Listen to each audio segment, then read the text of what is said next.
ezalaka na mokomosi sufi moko na mpango église abimi azosila abie botumbela epase bakisi po akufa akufi te fi yango asambela na biso te baza bato ya balabala wana azoyebisa papa na bango propre yo moto otumbela epase biloko akufa lokolo olie ye te ngambo olianga te sasibisi bato nyonso bayoka na balabala eyebani bato wana basambela na biso te donc naza mpe na ka na ye te il peut être ou pas ça ne me regarde pas eza na jour mosusu nayebi te soki ngamu nakozala à côté mais na libanda église natika navandaka na osolola pota église mpe nakende na libanda omonika nde porte église mire moko eza wana porte mo navandaka wana mingi soki chaleur eza soki eza nango te navandaka ntango nakoti na kati église ntango nazongi nasanti neti bapoussière moko boye na kiti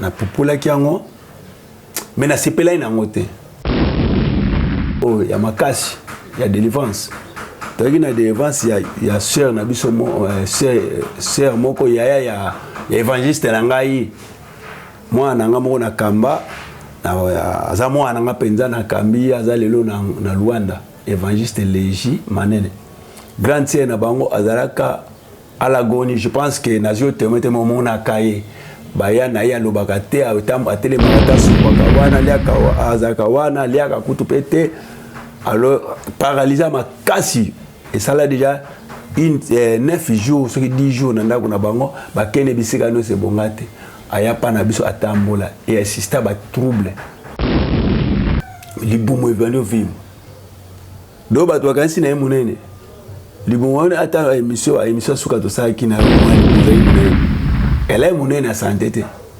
elaki sikoyo maladi libumu ekomi soki navandi boye nde navandi boye pema so navandi boye pema do fo navanda ata mosuku fo navandela boye donc bo nazala mwa bien ata émission tosalaka na 7A ayebisaka oke naosanti bien te na nzoto alors ti eleki bongo j'étais dérangé fortement dérangé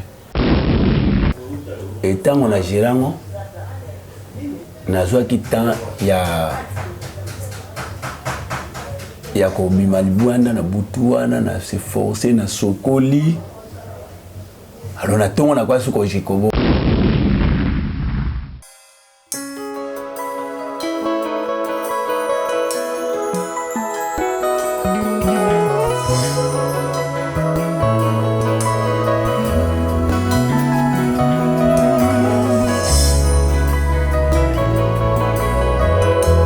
Chers internautes, je suis content de vous savoir très nombreux de suivre cette belle chaîne Concept Audio.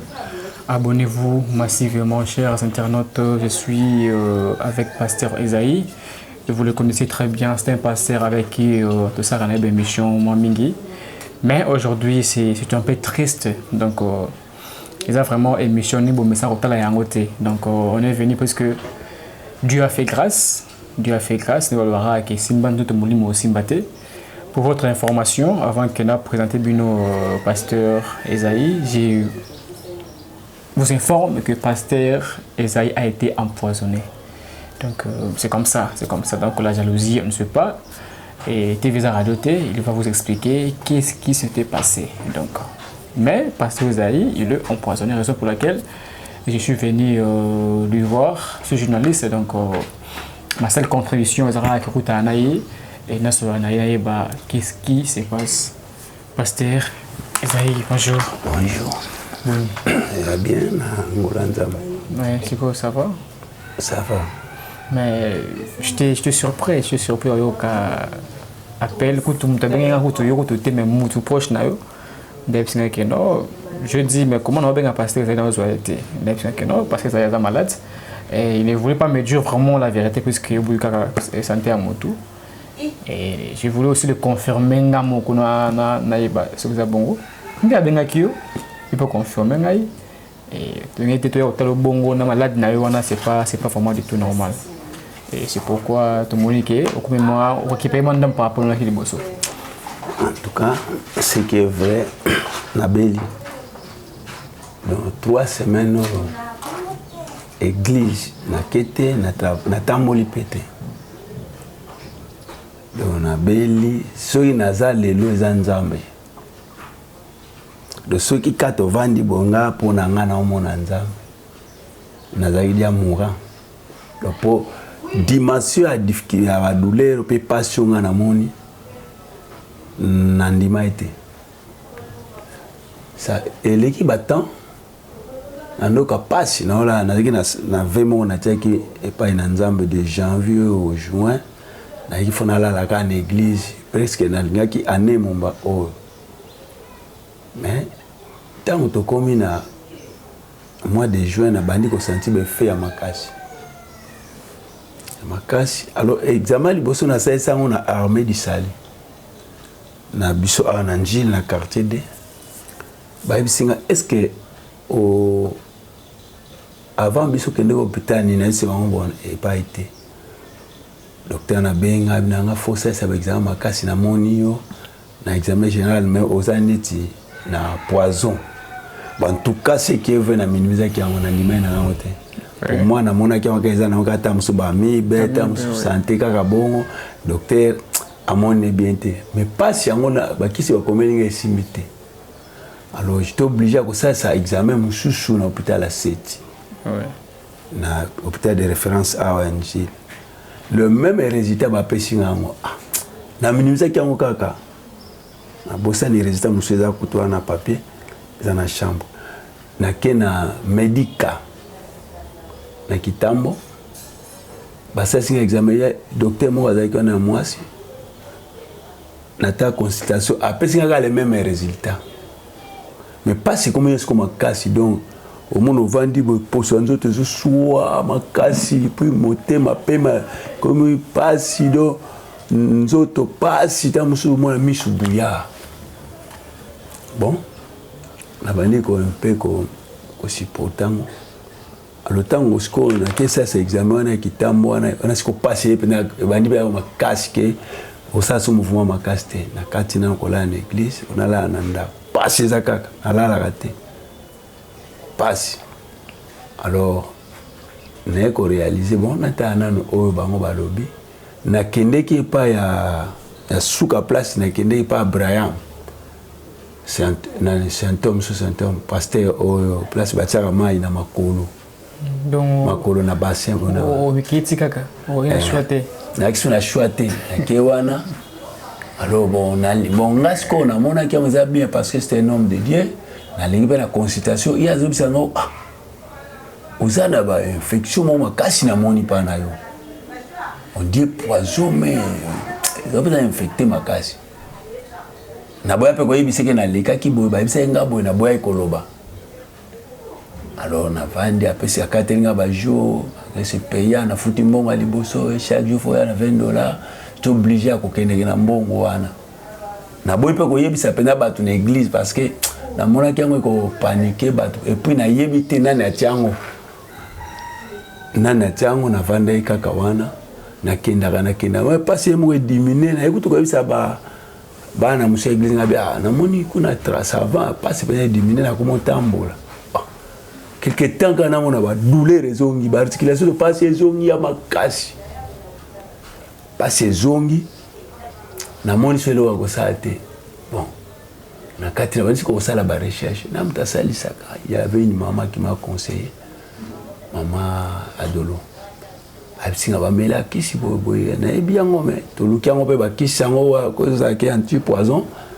a lukiango moni yango te parce que ça la ne musala ngo sauf ka yebika kame ako sali sanga me aluka akota yango te mako luka ngo ezate libumo evano vim do ba to kansi na munene libumo ata émission suka to sa kina yo mo libumo za munene elle est munene na santé te elle est kisko malade liboy ko soki na vandi boye nde na vandi boye pema so na vandi boye pema do fona vanda ta mushuko fona la vendre la boye donc bona za la moi bien ata émission to salaka na 7A même ça que na senti bien te na nzoto alors ti et l'équipe bongo j'étais dérangé fortement dérangé na nazwi kaka basoin bongo.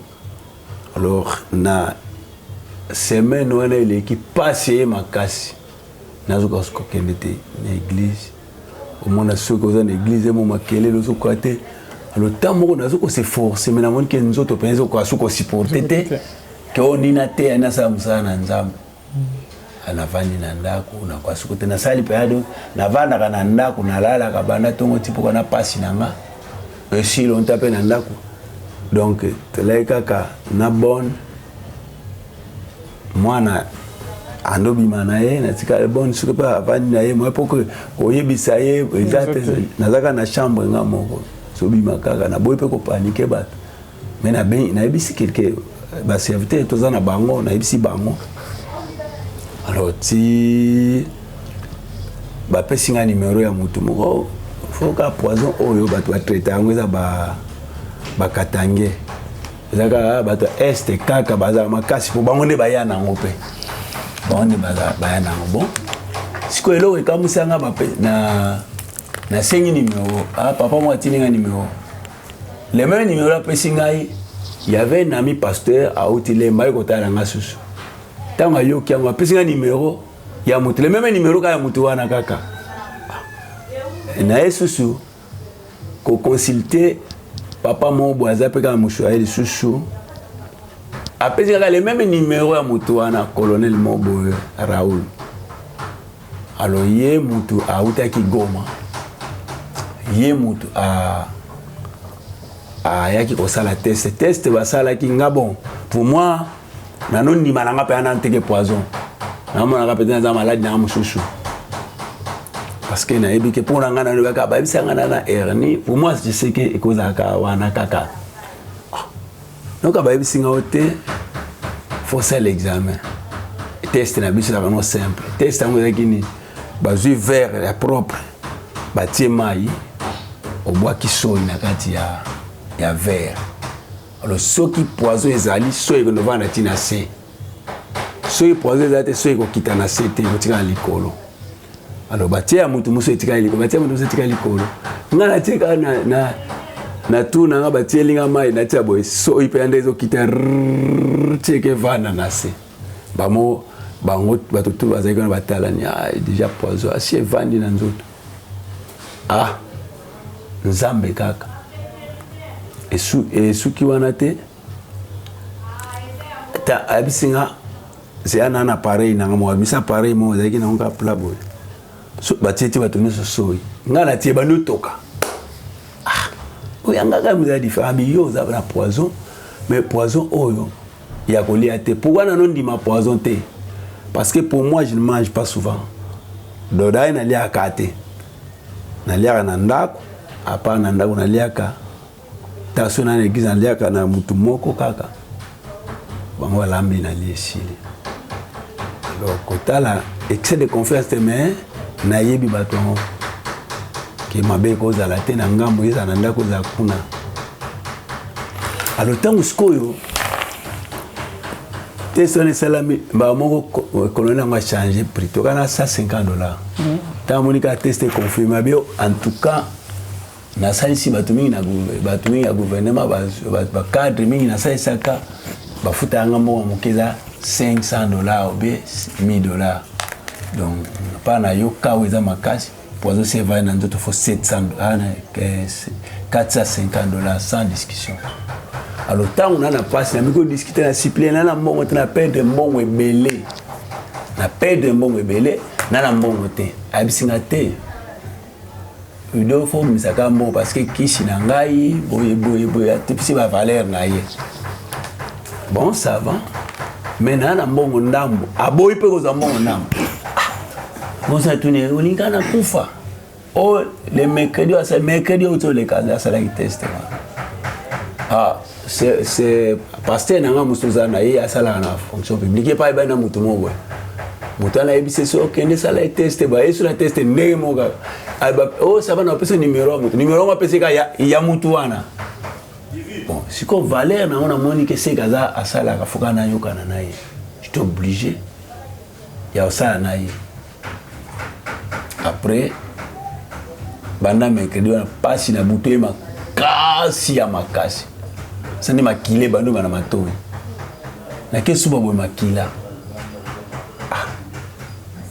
makila na vandi kena butu na ta mai zo kitanzo ta makila wana pasi ya makasi pe mezate ina kati ya chambre makila bon bana nazala bango c'est impossible bon na ko paniquer bango te na nina zala kabo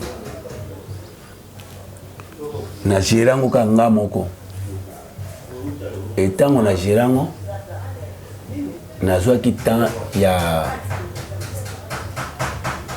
ya ko bima libwanda na butuana na se forcer na sokoli alors na tongo na kwa suko jikobo ko bomba ngote na isi batu bazalaki wana ba moni pe comme si on critique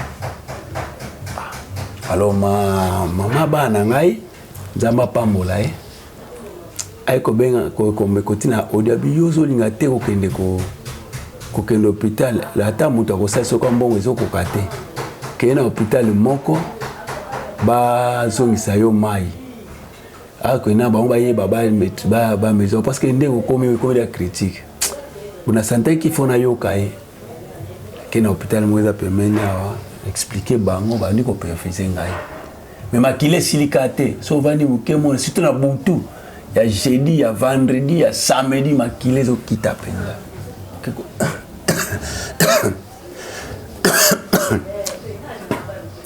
ok ko suba boy makila o sumba boy makila o vanda boy makila matoi makila do alors on a bengi papa na nemse ngabe papa je n'ai rien est-ce qu'on sali sangate mais na yibite en tout cas ceux qui batunu so baza bongo ezape moi mabe mage asuminga eme na kwa kufa bongo ezate na bongo te na bisie na ndako nanga yango tamuselo na pesa yo na pala mbongo mbongo ko kite jesema desa se na ina desa na no soit desa mbongo ko te mbongo na defi yango yangate fale mbongo fo ta mbongo mbongo ya loyer na biza mbongo na ngate na defi yango pona bonga en tout cas moi été ayeko pesa ngam ayeko pesa ngam na ayeko bakisile mbongo comme il y a 50 ayeko pesa ngam kisi oyo kaka oyo liboke oyo mais azaki liboke taki muke abisika tiaka na loboko pesinga na loboko na tiebo na monoko si place na senti na transpirer kisi oyo eza kisi moko ya poussière. Et ça, oh, on a salé les montées. Si je comprends bien, qui c'est les bossos, c'est ça, un petit poison. Les bossos, ils ont mis balai, ils ont oh, on a les bossos. Si on met les mots et qu'on écrase force, nous c'est un poison. Na teka na lolé mo mbala mo na senti différence côté doti oza nzoto penzo tremble. Ati na bundani kaka eza na ndeko moko ya mwasi. Nzamba pambola nipsian Esther. À l'États-Unis, aza mwana mwasi mwana mama mari baseya tango yoki anga be papa ba ozo traitement te abonga en tout cas fona bundana na telo $100 atenga $100 mama mususu mama makiese amina telo ka na kana 50 apina 50 na peshi mbongo na ye na tika ya magana tika na mbongo muke ndai ko pesa ngakisi oyo deuxième bon, qui ça va, qui c'est moi poison, c'est compliqué donc. Mi balé au lion au soleil là. Ni c'est mi balé en moi. Donc c'est le haut, c'est na haut.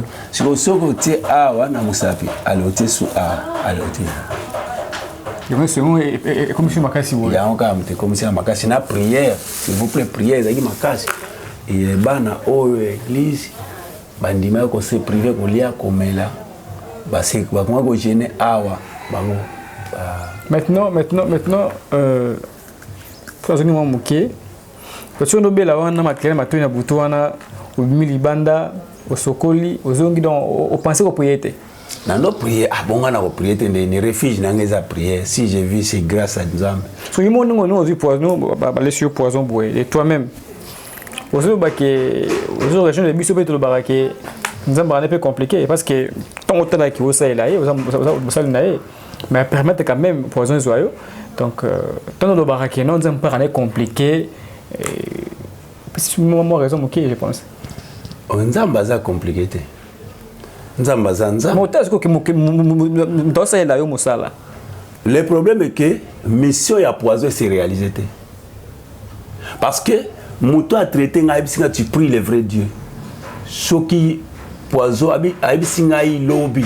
Abi monita una kuta ki omeka dina jeda boya ko peso kisi pona mona kina muso kufa na po poison so bisi ya makila ko kufa na yo. Abi na bano boya pona na ko impose pona biko za mbongo te je m'impose na pona bike ceux qui na bani ko traiter kufi na ba ka bon muto ko traiter. Abi poison na origine ngo ceux qui bani ko buki o makolo si po miso no mona subiente. Tamuso ovani bo miso no mona te. Abi poison ne traiter ka ba articulation nyos ba nzoto nyos mobile. Sikoyo tango zo mona déjà te abi mukolo musipo mukomsa yaka awa sur place na moni mulili ya te papier bona mona te abi si chauffeur na ya bia akufa na ye abi tant que je te vis comme ça je sais que tu pries le véritable Dieu abi c'est même le bien répéter qu'on a mis sa maman na kabotinga abi j'ai rencontré des hommes de Dieu mais cet homme a un Dieu mais il y a peut-être que tu as pété vous priez les bons dieux, mais comment fait que tu et que tu as ça fait? Non, parce que Bible lobby il te fait la guerre. Dieu n'a jamais interdit la guerre. Parce que ngai ko ta Bible pena yonde o ma Bible wana. Nga so na par exemple moi ils ont poussé. Et ça que comment bon non j'ai dit parce que yende mutu nzambe apema na pesi torté mais moi je me pose des questions. Que moi ça na nzambe ils ont pratiqué le connaît comment peut-être autant le ma bé mais oui parce que malédiction sans cause et sans effet quand on a un problème tout je n'ai rien avec les gens enfin mutu moko ba ko ngamba su il fait coûter ma bé moko boé quand même pour vendre ngai c'est ça je peux dire bon yo le temps la Bible était mais c'est autant Bible lobby les malheurs atteignent souvent les justes et puis Job a ça là les soumonés ce que Job a ça là les soumonés pour Abela to Joseph a ça là les soumonés pour qu'il ne conserve dans la prison mais ce sont aussi parmi les chemins de l'élévation et les chemins de la grandeur. Dieu peut permettre ça pour confondre nos ennemis. Donc, il y a un appel qui nous a empoisonné pour ce qu'on a pris élévation.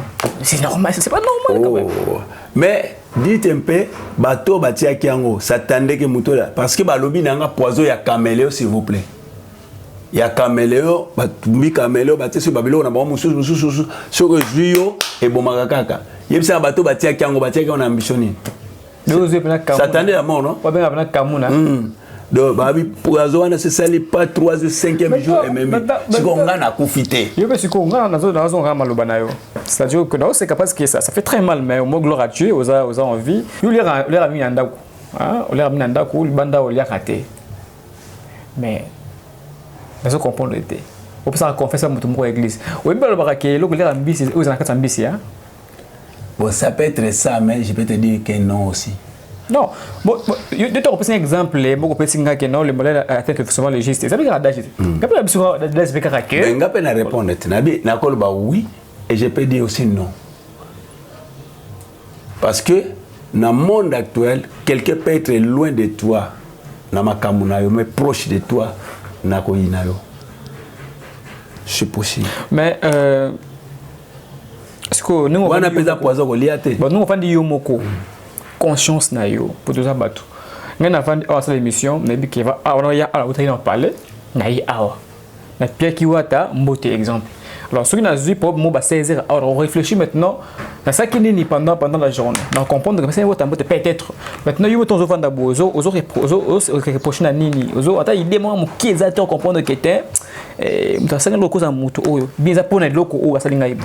Bon, première chose que ce na ibisilo que un tel mutatiango que na détecté pe un tel na oboya parce que nga elo on a linga ka mingi elo ko na zane preuve nango. Alors épreuve ya mutu un tel les ate mais na vanda mukomoso nazo mona ndenge ba fait yango bandela jour e banda na yebaka jour yango e banda. Alors bitumba ne bani mo kala parce que bango baza bana bavanda en église. Il merveille bavanda. ezalaka na moko mosusu fille moko na mpango église abimi azosila abie botumbela epase bakisi po akufi te fille amasambela na biso te baza bata balabala wana azoyebisa papa na bango propre yo moto tumbela epase biloko akufa lokolo lie ye te nga mpo kolianga te ça se dit bato nyonso bayoka na balabala eyebani bato basambela na biso te donc naza mpe na kana ye te il peut être ou pas ça ne me regarde pas mais nayebi ke eza na jour mosusu nayebi te soki ngamu nakozala à côté mais na libanda église natika navandaka na osolola pota église mpe nakenda na libanda omonika nde porte église mire moko eza wana porte mo navandaka wana mingi soki chaleur eza soki eza nango te navandaka ntango nakoti na kati église ntango nazongi nasanti neti bapoussière moko boye na kiti napupulaki yango me nasepelai nango te donc manque ya sensibilité nakobenga yango nasepela nango te namoni bato ebeli ya balabala wana parce que balabala wana eza église ya liboso ekoti wana eza ya biso ke ezala église église ekoti kuna église wana ekoma na difficulté paiement bato bayaka te fo église ekangama biso tozosala ya une année et demie wana eza grâce ya nzambe balobaka yango bango moko doye balabala ezalaki so ntango tokoti wana sika so tie instrument lelo kaka kiti ekosila te fo ezika nyonso ekuna eza bongo bafete esalamaka te alors na ntango na ye navandi nasanti mokusa sur place alors jusque là namikanisaka soki mpe kozala wana nayebi te na butu nango nalala mpe bien te deuxièmement pourquoi bongo soki mpe na kaka basala nzambe moi je ne sais pas mais naza na eloko moko bomona bafoto wana eza na baévénement moko toleka na église na ane oyo ya makasi ya délivrance toyaki na délivrance ya sœur na biso sœur moko yaya ya évangéliste na ngai mwana na nga moko na kamba aza mwana na nga mpenza na kambi aza lelo na Luanda évangéliste Légi Manene grande sœur na bango azalaka alagoni je pense que nazio temete momona kaye baya na ye alobaka te atelemaka te asumbaka wana liaka azalaka wana liaka kutu pe te alors paralysé makasi esala déjà 9 jours soki 10 jours na ndako na bango bakende bisika nyonso ebonga te aya pa na biso atambola et assista batrouble les gens croient que nga nazwi mbongo pas famille wana et puis bango moko mpe bagéraki yango bien te croyait que peut-être bapesanga mbongo te mbongo mpenza te mpo nga moko nazwa bato nakangeli wana baekipie nyonso bazalaki wana nga na bapesa mbongo kolia basuka bapesa biso $200 comme action de grâce na zalaka mpenza franc mwana oyo nazwa témoin napesa bango nyonso $10 bazalaki wana napesa bango parce que nga alingaka soki eloko eza nango bazwa mpo bango jalousie wana na délivrance ya sœur wana na liboma à banqueter parce que c'était une interview, j'étais en passant, on avait vraiment beaucoup de temps, mais on a banqueté. Les Kamaliboma, on a dit, moi les Kamaliboma, sur les Boma, je crois, tu faisais radio au moins. Tu faisais radio et je pense bon on a photo wana photo ya ngwana ba photo ya ngwana ya pasteur on a liboma oya bikisaki c'est-à-dire que voilà abikisi liboma ba photo ya ngwana bozomona c'est-à-dire que voilà bikisi liboma et comme jalousie oui parce que zalaki neni quelque eloko libosse si prenant ngai tozaka na bango na ngomba plateau que na prière alors mutali boma zoko lela ka biso wana tokena ngoma na njibra c'est prière ka mutaibu azoko lela ka bi ngai na salama beni pona umela kabo est-ce que nzambo ko délivrer te wana matala miyo azo lela na moyo plan na ki toucher mais avant wana na lota ka ndoto ya zape mutali boma liboso te bato bayebi ngai bayebi ke bato boma mingi babiki bazaya bese belé par rapport beau frère nanga moko azala liboma bika héritier lelo aza avocat azali do mususu ateka na wundasi sa makala azawana abika do mususu aza mutamabaya na wenda 5 na njili awa abika. Donc c'est ezaka nango ngolo nzambe. So mutali mwa tanga zolo babongo doki motema nange mati. Na pusani ye pas zaka ko pré côté nanga. Na bisi nzambe soki yo mutolinga bika tika apusana. Ayepa apeme nanga. Ngai nako bato basambela pona babika basala mabeni. J'étais touché à quoi puis na boya ki na mona ki salité na été na pusana ki ndebo mona na photo na sambeli pona lati barobe wana lata ki ezaki ata 6 hein eke belé ba onkutu bazo ka kele solo penza solo la sumbaka na bilamba wana alors la sambeli pona si place conscience ezonga bandi ko longola bilamba. Oh, il y avait des pasteurs, il y a des serviteurs de Dieu bazana ba so bakangi ba photo mais biso moko nga moko na kanga photo te. Lorsque na komi na ndako na kuta to ya boye mutema fallait to ya nzela moko bango no douter te bon na linga ki ko sa débattre tant na komi na ndako na vanda ka feza obe l'église na kuta na Facebook na mona photo wana o bozo mona photo wana ya mutali boma wana na osambela pona mutu moko azo publier na compte na ye ke tala mamunza masali na ngomba nanga na kei to sambeli pona batama bomo bazobika na bendi yango kanga anebisi bango ata moni makambo sambi bino fuko kanga bilili tala mutu musonda sala tu nazuba photo nazuka photo ana de bona bonga tilelo azalaka sute bato ya bikuna bayike mutali mwana otambola na kuanga na maboko ya jeune garçon ya salute akoma normal na kotala pe na ba photo musu photo na ye o akomeli normal ezali donc akoma normal azonga mutu lelo azosala ba voyage ya boma Kinshasa donc et créer trouble et jalousie koti na ba défense jalousie koti. Alors pourquoi jalousie? Parce que nga nazobundana na bongite nazaka na ngolo na boyika pona Yesu vraiment baota ya mususu côté mususu ONG est orphelinat côté mususu bilanga na ba Congo mais orphelinat na bilanga so côté yango jalousie elo te parce que eza elo koni eza na kati ya manzambe régie il faut moto azala na idée omoni nzamba pesa mutu mbongo te nzamba kotaka na projet o mutu azana nango nga na sala orphelinat wana nazwa mbongo pa mutu te nazumi kanda na bandi ko bokola bana wana nanu kala nazaki na ndako tia bango te papa na kana église eti bazo bakisama nazai orphelinat nazwa ndeto vanda to difficulté mbongo ya kozula bonda ndako mususu na mbongo te le na chebela pour ndako ni la souté et baby alors là dans le pango te deuxième bilanga wana nga na somba kiango pona osala ferme pona ba orphelinat ezala un peu bazala na eloko kolia lobi fufu ezala lo muso ezai puis to photo aider mboka déjà lutte contre la pauvreté ezokenda niveau nyonso bosiko soko bandi komonela yango jalousie po boma moto okoma penga te ata soki babomaki nga moto alinga koma kolo bilanga wana te alinga koma kolo ferme wana te alinga koma kolo orphelinat te. Merci pasteur Esaïe. Donc notre timing était faux paiement parce que la santé donc Esaïe qui juste tout faire comprendre pour dire bah on est dans concept habituel à rendre on tellement trop mais ton problème il faut te qu'est-ce qui se passe aux autres qu'il faut arrêter pour te sur caméra et c'est pas si important. C'est pourquoi je me suis déplacé un peu vite. Si ça va tourner je me suis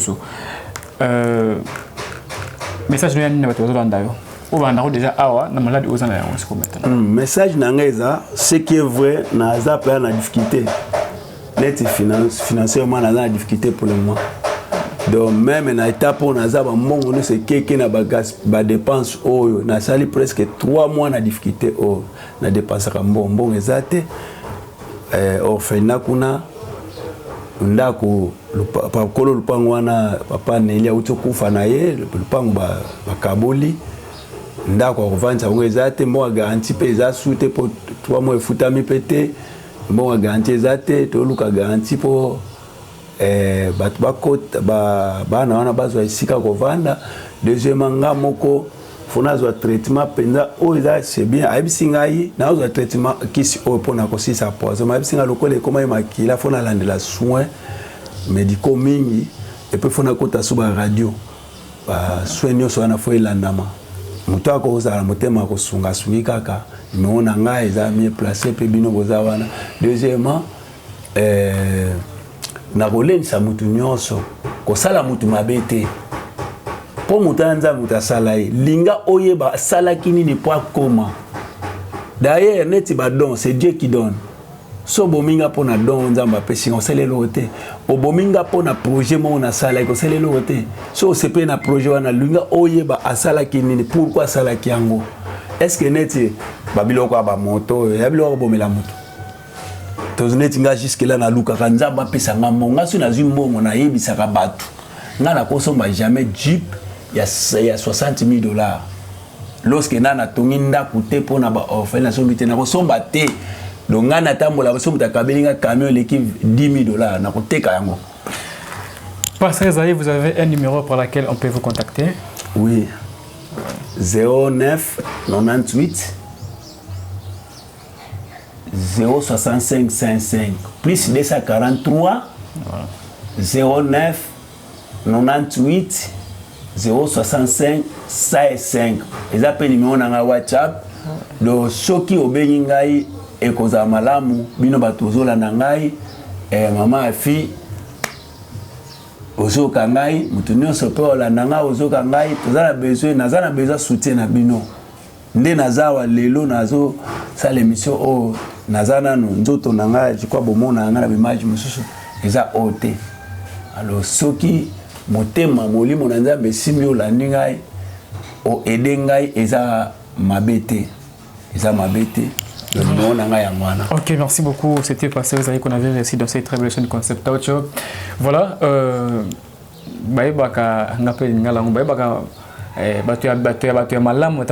Comme ça. Donc, nous étions obligés de passer ici pour lui voir. Ils ont balé sauter. Et j'insiste que nous ne pouvons pas attendre azolaté pour la caméra. Non, c'est pas important. Donc restez branchés sur Concept Aucho. Si vous voulez me contacter, appelez-moi au 090 735 31 03 090 735 31 03. Quant à moi, je vous retrouve prochainement. Bye bye.